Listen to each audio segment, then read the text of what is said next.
The Sargasso, upon immediate observation, is akin to a landfill.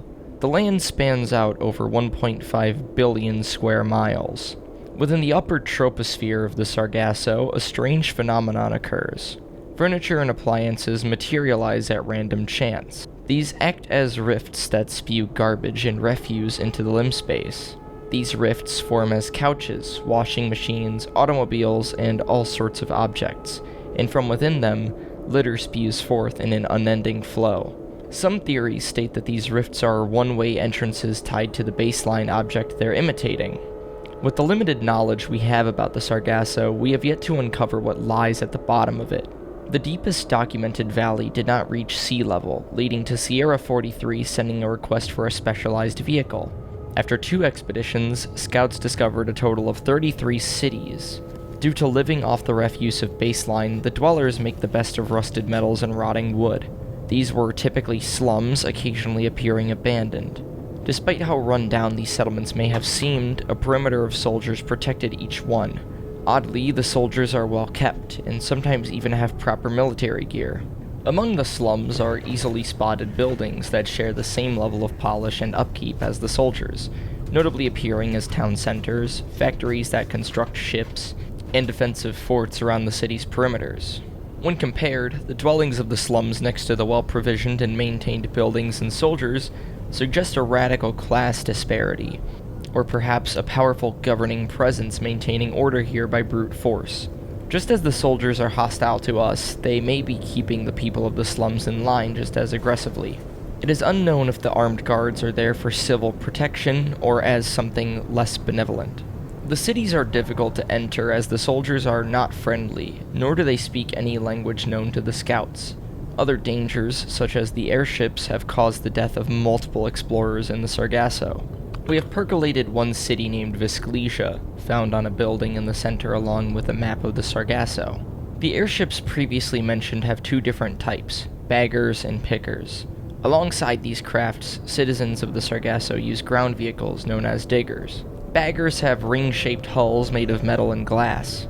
They have a large plastic bag in the middle where they collect the objects that fall through rifts. The process is as follows. Baggers will fly towards rifts and latch onto them with large hooks. Once attached, operators fill the bag with refuse and send the freshly collected garbage to the nearest city. The reason why they collect garbage is still currently unknown. Though many believe it's just a more efficient method than picking through garbage, it could have a deeper reason. Some have pondered why the need is so great if the cities don't use it to expand. Perhaps they are using them to look for something. Pickers, appearing more biological than a machine, might be one of the most horrifying entities yet discovered within the endless piles of garbage. They have no pilot and fly as if sentient, a living machine that scours the plains of litter for treasures. 8 serrated mechanical legs sprout from the underside of their sleek, organic-looking hulls, which they use to lance the dunes of trash like angry wasps looking for a meal. The machinery attached to them is often shoddy, poorly welded together, and only adds to the question of whether or not pickers are actually under control by the citizens of the Sargasso, or if it's an unspoken symbiosis between the man and the machine within this strange ecosystem. Within the mechanical legs lies lengthy metal pins atop powerful springs. These pins, upon agitation or command, can be launched at a target.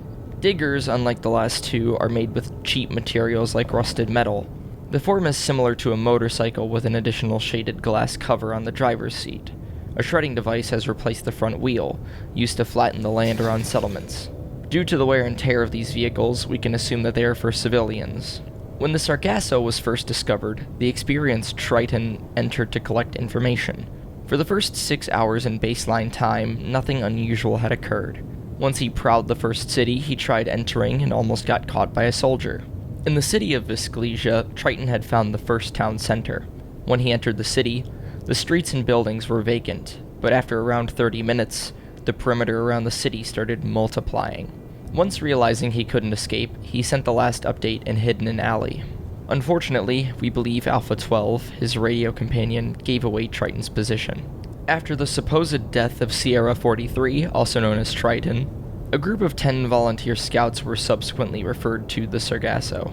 These 10 scouts went in without radio support and weapons, despite being offered. Their only orders were to confirm Triton's status and report anything he didn't find initially. Upon entering the Sargasso, the group immediately had issues. Miranda had dropped onto a rusted piece of metal, instantly killing her. 3 scouts besides Miranda were separated from the group and are MIA. Upon reaching the city of Vescalesia, they found a perimeter set up around it. Once inside the city, Triton's body was found to be impaled with a spike. The group had lost 2 more scouts in the attempts to escape the Sargasso. In conclusion, it appears that any further exploration into the Sargasso will lead to massive casualties. Due to this, the representatives have imposed an HREB.